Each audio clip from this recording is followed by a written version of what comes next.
mesmo que dois indivíduos treinem de maneira similar, se alimentem de maneira similar e até mesmo façam a utilização de recursos ergogênicos farmacológicos de maneira similar, dose e forma de fazer a utilização, a sua hipertrofia torna-se totalmente diferente, pois a capacidade de transformar estímulo em crescimento tecidual, em gerar hipertrofia, varia de um indivíduo para outro. Chamamos isso de eficiência anabólica. A capacidade de tirar, pegar aquele estímulo e traduzir em novas proteínas teciduais similares, em novas mitocôndrias também, pensando em indivíduos que possuem uma capacidade de lipólise aumentada. Tudo bem?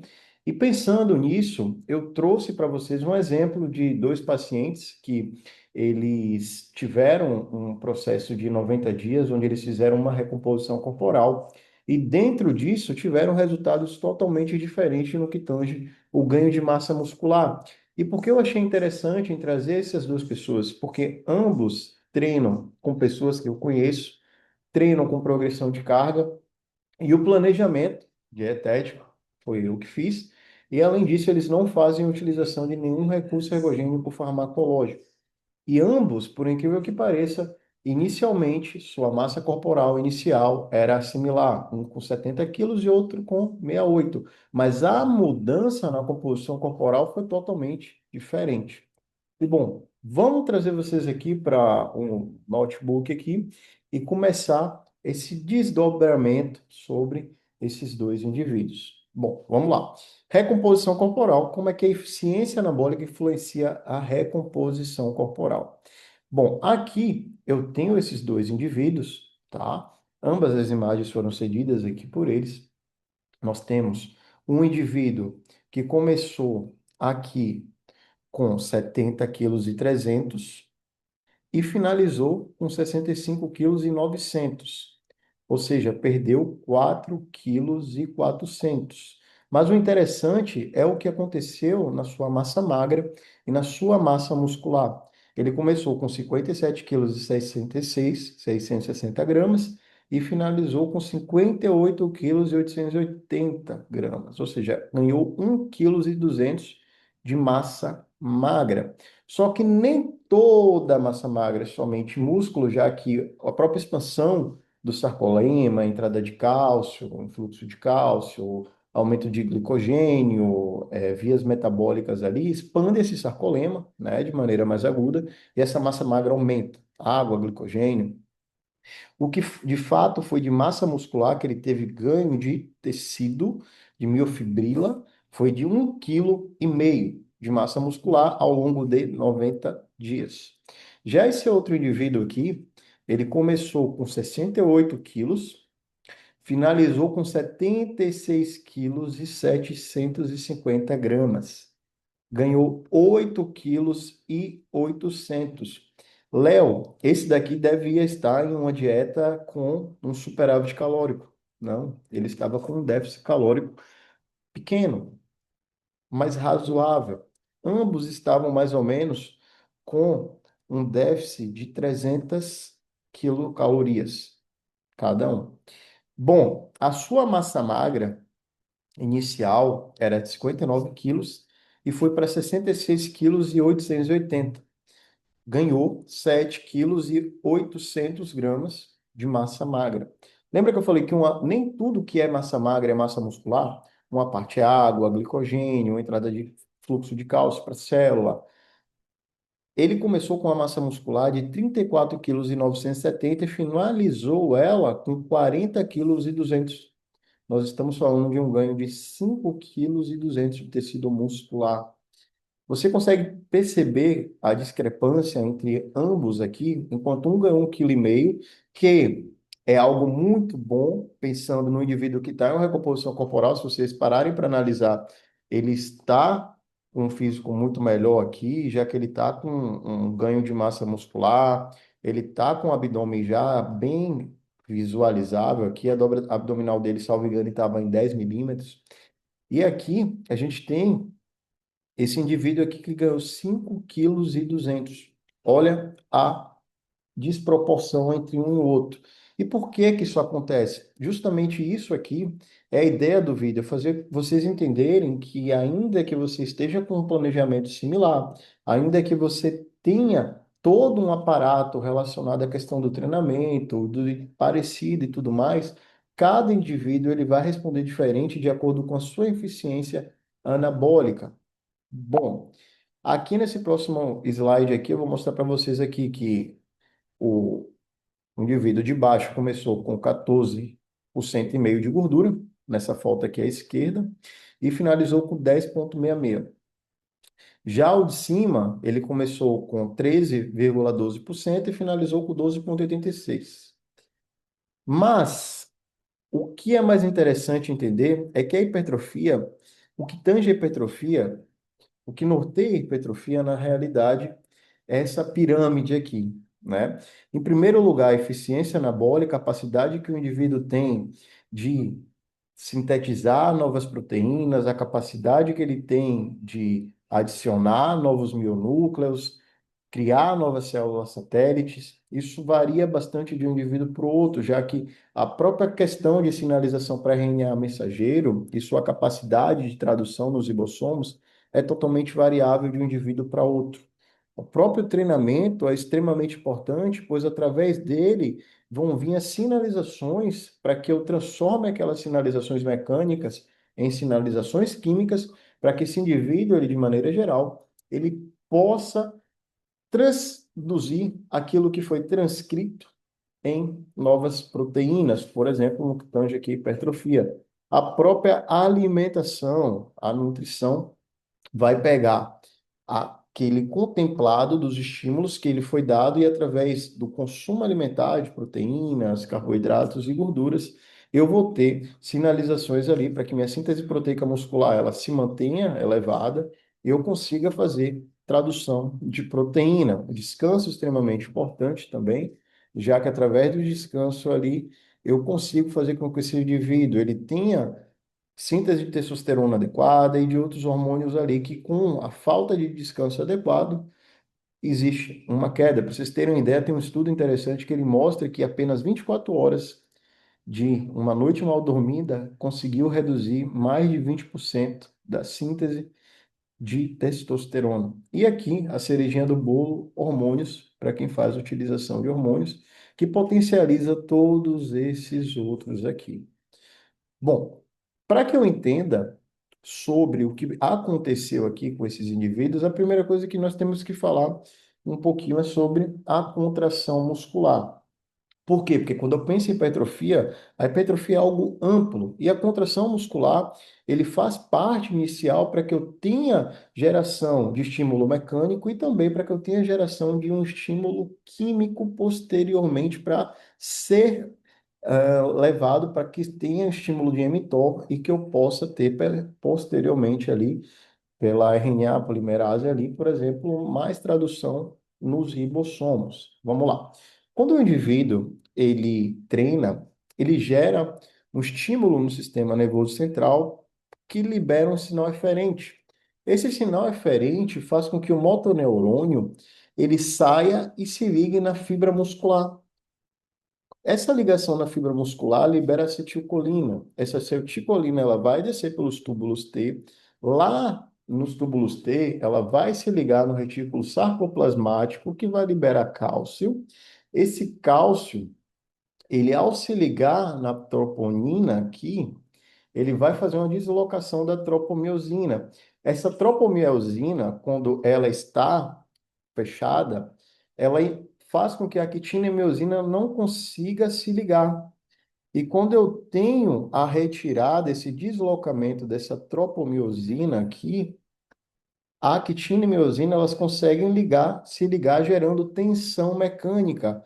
E por que que isso é importante? Porque isso aqui gera uma sinalização para que as integrinas, que são proteínas de membrana, consigam captar uma informação para que posteriormente seja passada à frente. Lembrando que quando eu gero essa tensão mecânica, eu estou estimulando fibras do tipo 1, fibra do tipo 2A, fibra do tipo 2X e Obviamente, eu estimulo outros tipos de fibra, né? A gente tem vários tipos de fibra, mas interessantemente, quando pensamos em hipertrofia, o estímulo em fibra do tipo 2x e tipo do 2A, que são fibras contráteis ali, acaba sendo interessante, porque ambas ali possuem uma capacidade de ter uma síntese de ribossomos mais aumentada, já que a fibra do tipo 1, ela normalmente é uma fibra mais rica em mitocôndrias, principalmente quando nós analisamos corredores, essa fibra do tipo 1, ela é conhecida como fibra vermelha, uma fibra rica em mioglobina, por isso que se dá essa cor mais avermelhada, e essa fibra do tipo do 2x ali, ela é uma fibra de contração mais rápida, né?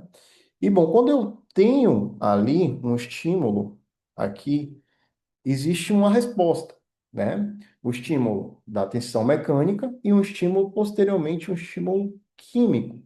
Bom, quando eu gero uma tensão mecânica, e pessoal, entenda, tensão mecânica eu gero ao longo do dia. Por exemplo, eu pego esse carimbo, eu pego aqui esse copo, eu estou gerando uma certa tensão. Só que quando nós pensamos em hipertrofia, a tensão que nós queremos gerar se chama alta tensão. Essa alta tensão ela vai me gerar umas cascatas de sinalização para que a hipertrofia aconteça, tudo bem?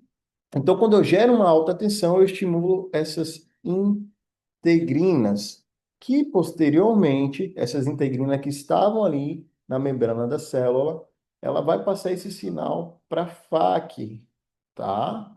Quinase aqui focal. Posteriormente, vai se gerar uma sinalização para proteína quinase 3K, que vai gerar, após sair dessa FAQ aqui, a tradução desse sinal mecânico em sinal químico, tudo bem? E vai estimular a via da proteína quinase aqui, da AKT.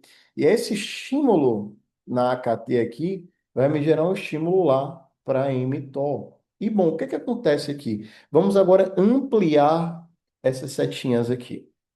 Quando eu tenho tensão mecânica, eu ativo essas integrinas aqui que estão na minha membrana da célula para poder aqui chegar na proteína quinase de adesão focal, posteriormente estimular a proteína 3 quinase, né, fosfidil 3 quinase, que vai pegar esse estímulo mecânico e transformar em estímulo químico e ativar a via de AKT.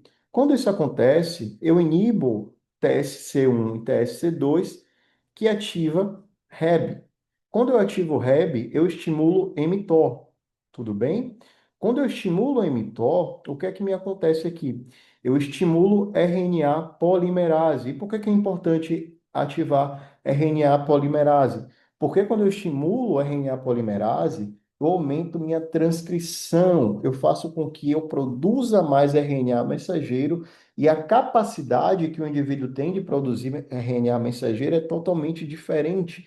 Pessoas com eficiência anabólica mais elevada, elas produzem mais RNA mensageiro. E uma das vias, por conta disso, através do treinamento, é essa via da ativação de mTOR, através do estímulo mecânico aqui, de toda essa cascata de sinalização que aumenta RNA polimerase. E quando eu tenho RNA polimerase sendo estimulada e produzindo novas RNA mensageiro, eu levo esse RNA mensageiro para o ribossomo, para que eu, da transcrição, eu tenha a tradução em novas proteínas teciduais, em actina, miosina, proteína tecidual. Ou seja, eu, através dessa via aqui, eu gero hipertrofia. Além disso, o próprio treinamento, com estímulo de mTOR, eu estimulo, eu inibo FOXO. FOXO, ele libera duas proteínazinhas que são catabólicas. E aí, quando eu faço isso, eu inibo o catabolismo. Não somente, pessoal, a gente tem a via aqui do treinamento. Estou mostrando a questão do treinamento para que vocês entendam como é que o treinamento estimula a hipertrofia. Eu tenho uma via aqui de hormônios, como a própria testosterona, a insulina, o IGF-1, que se liga em seu receptor, ativa IRS-1. Eu tenho estímulo de PI3K, que sinaliza todos esses sinais aqui e ativa também a via de mTOR. Tudo bem?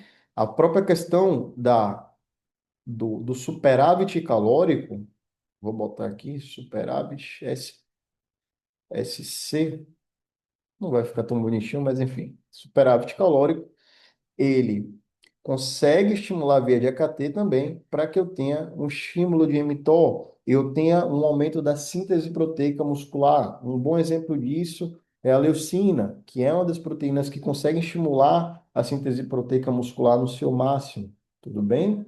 Então a gente tem aqui algumas vias que fazem a hipertrofia. Esse complexo aqui também aumenta a quantidade de PGC1-alfa. Se eu aumento o PGC1-alfa, o que que acontece?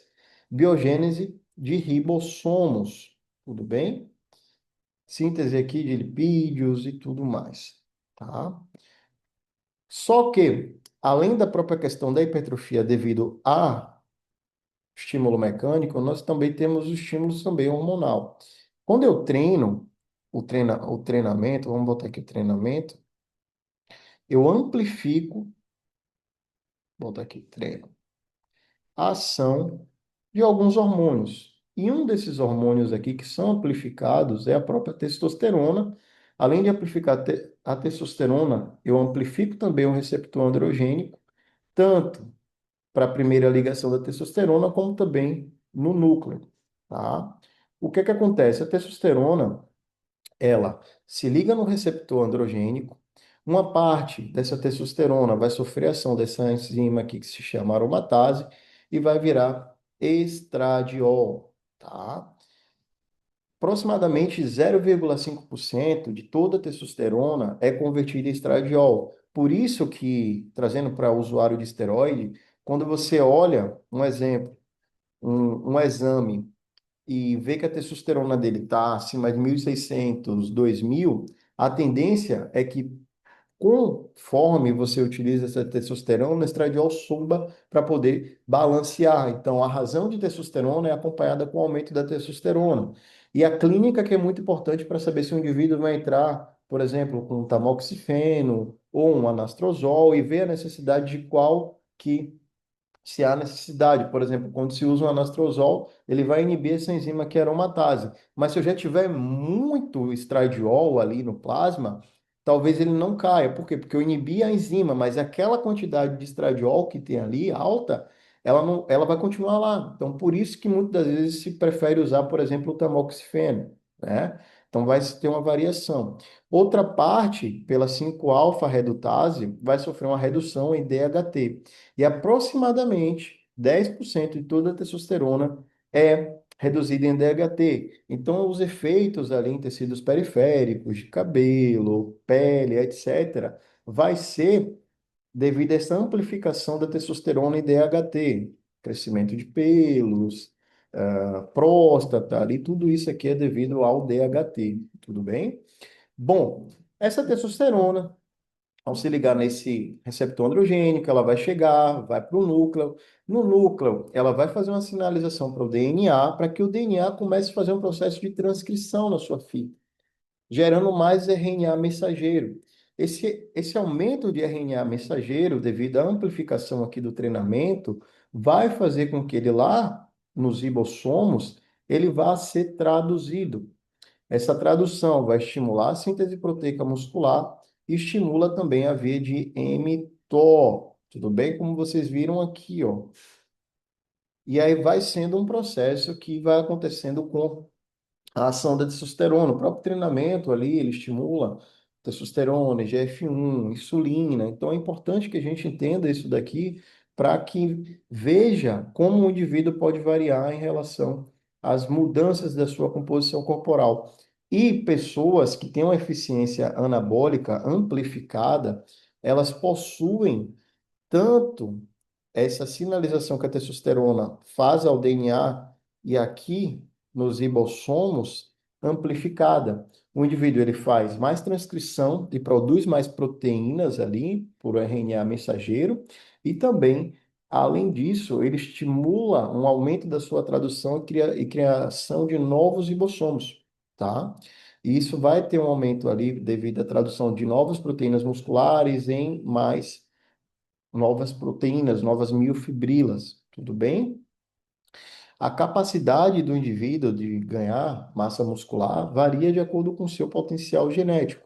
Indivíduos que tenham uma ótima resposta, uma resposta otimizada, eles tendem a ter uma quantidade mais alta de receptor androgênico, uma quantidade mais alta de mionúcleos e células satélites, mais biogênese de ribossomos, mais biogênese mitocondrial e resistência ao uso de substâncias, né? Quando a gente pensa em esteroide. Vamos falar um pouquinho sobre esses dois aqui. A célula satélites, ela fica disposta ali na nossa fibra muscular, tudo bem? Assim como também os mionúcleos. Essas células satélites, elas são capacitadas a fazer reparação tecidual do nosso tecido, obviamente. E isso, além dessa reparação desse tecido aqui, ela faz a criação de novos mionúcleos. Então, imagina que você tem lá a sua fibra muscular e essa célula satélite, ao se ligar em um determinado local, vamos botar aqui, ela gera novos mionúcleos. E por que é importante esses mionúcleos? Porque dentro aqui desse mionúcleo, aumentar aqui esse mionúcleo, eu vou ter o processo de transcrição do RNMA e também eu vou ter processo de tradução. E um indivíduo que tem uma alta capacidade anabólica, ele vai ter uma capacidade muito grande de gerar novas células satélites e novo RNA mensageiro. E esse mionúcleo, conforme ele se expande e vai se aumentando, criando os novos mionúcleos, ou seja, eu vou fazendo uma redoma maior, eu vou tendo mais capacidade de transcrever e traduzir novos RNA de proteínas ali teciduais e miofibrilares, onde eu vou ter mais hipertrofia, onde eu vou ter mais estímulo de mTOR. E então a capacidade de um indivíduo de ter um aumento de célula satélite em mionúcleos é muito importante, já que a própria fibra muscular, o nosso músculo, ele acaba sendo multinucleado. Então, a necessidade de ter mais células satélites e mionúcleos acaba sendo importante. A própria capacidade de receptor androgênico aqui, ele varia do indivíduo e varia também com o treinamento. O treinamento aumenta a quantidade de receptor androgênico. Então, quando eu aumento mais receptores androgênicos, eu tenho uma sensibilidade da testosterona se ligando nesses receptores e gerando a sua ação aqui, para estimular a síntese proteica muscular, para estimular a via de mTOR, para eu ter mais RNA polimerase 1 aqui, estimular mais novos ribossomos através da sua biogênese, tá? Para vocês terem uma ideia aqui, ó, vamos lá. O Lyle McDonald, que é um dos grandes estudiosos aí, um cientista, ele mostra que o indivíduo, ao longo do primeiro ano de treino, ele tem uma capacidade ali de adição de 9 a 11 quilos de músculo, tá? Já o indivíduo aqui com 2 anos de treino, 4 a 6 quilos. O indivíduo com 3 anos, 2 a 3 quilos de massa magra. 4 ou mais, 1 quilo a 1,5 quilo, tá? Quando nós falamos aqui em músculo, na realidade aqui é massa magra, tá? Só para vocês lembrarem, massa muscular é uma das totalidades que estão dentro da nossa massa magra total. Quando a gente faz um método de avaliação químico ali de dois componentes e pegamos gordura e massa magra, a massa magra é músculos, órgãos, vísceras, água, glicogênio, sódio, cálcio e etc. Pele também é uma massa magra, cabelo é uma massa magra. E uma parte daquilo ali é massa muscular. Quando você analisa um indivíduo, vamos dar um exemplo de 9 a 11 quilos, vamos botar que ele ganhou aqui 10 quilos de massa magra em um ano. Nem tudo aqui foi de músculo. Uma parte foi expansão do sarcoplasma, tá? Existe aquela velha briga, né, de qual que é mais importante, hipertrofia sarcoplasmática ou miofibrilar. Vamos entender aqui isso aqui. Quando nós pensamos em hipertrofia, a primeira hipertrofia que acontece de maneira aguda é a hipertrofia sarcoplasmática. O nosso sarcoplasma, ele se expande, entra em fluxo de cálcio, acontece ações enzimáticas, glicolíticas, oxidativas dentro do sarcoplasma, eu tenho um glicogênio muscular sendo aumentado, e é como se fosse um bolsão sendo elevado, inflado. Já quando eu penso na hipertrofia miofibrilar, eu penso numa hipertrofia de adição de novas proteínas, de tecido muscular, de fato, adição de actina, miosina, adição de outras proteínas estruturais, e é aquela proteína pura, músculo puro. Então, uma parte, vamos supor que desses 10 quilos aqui, sendo muito positivo, 3 a 4 quilos pode ter sido de massa muscular real, de fato, ou seja, de hipertrofia miofibrilar, e vamos botar aqui que de 7 a 6 quilos aqui foram de hipertrofia sarcoplasmática, tá? Então a gente tem que entender isso, que nem todo ganho de massa magra numa avaliação é massa muscular, igual aqui, ó. Na própria avaliação aqui nós conseguimos analisar isso. Ele ganhou aqui 7,8 kg, só que de massa muscular foi 5,2 kg. Do outro lado aqui, ele ganhou 1,2 kg de massa magra, só que na avaliação, pela equação de Lee, o que de fato foi de massa muscular foi 1,5 kg. Tudo bem? Então, existem essas importantes variações que nós temos que nos atentar. Tudo bem? Já aqui, para o Alan Arango, ele avalia que o iniciante tem um potencial de ganho de músculo em percentual de peso corporal por mês de 1 a 1,5%. O intermediário, de 0,5 a 1%. O avançado, 0,25 a 0,5%. E o que é que a gente consegue chegar à conclusão? Que ambos os autores, um de maneira percentílica e outro de em quilos, eles avaliam que conforme o passar dos anos, a capacidade ao anabolismo do indivíduo ele vai se reduzindo, já que a partir do momento que o indivíduo ele tem uma adição grande de massa muscular, um indivíduo já treinado, para você conseguir estimular mais hipertrofia, estimular mTOR, adição de células satélites e criação de novos mionúcleos ali, é menos sustentável, é mais demorado. Então, ao longo do tempo, aqui é para vocês terem ideia, aqui, ó, um indivíduo de 4 anos ou mais, 1 kg a 1,5 kg de massa magra total ao longo do ano, tá? Então, vamos botar aí que um indivíduo desse ele vai ganhar entre 300 a 500 gramas de músculo, pensando muito positivo, ao longo de um ano. Então, existem essas variações aí que elas têm que ser atentadas. Então, o dessa principal aqui dessa análise aqui com vocês,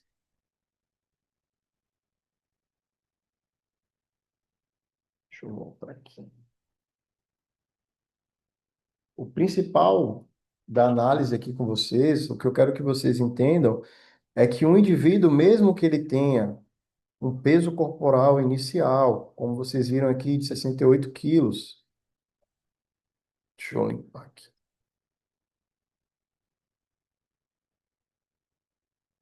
Mesmo que o indivíduo tenha um peso inicial de 68 quilos, o outro 70 quilos, no final das contas, as mudanças podem ser totalmente discrepantes. Enquanto um em déficit energético ainda ganhou 5,2 kg, outro ganhou 1,5 kg. Existe uma discrepância muito grande. Enquanto um saiu de 70,3 kg e foi para 65,9 kg, outro saiu de 68 quilos e foi para 76,5 kg. Ambos sem utilização de recursos farmacológicos ergogênicos. Tudo bem? Então, bom, espero que vocês tenham gostado dessa aula, que tenha sido didática, que tenha sido prática, que vocês saiam disso com entendimento. E se vocês tiverem alguma dúvida, manda mensagem aqui que eu vou estar respondendo vocês. E é um vídeo mais longo realmente, mas espero que vocês tenham assistido até o final. Se assistiu até o final, digita urra aqui.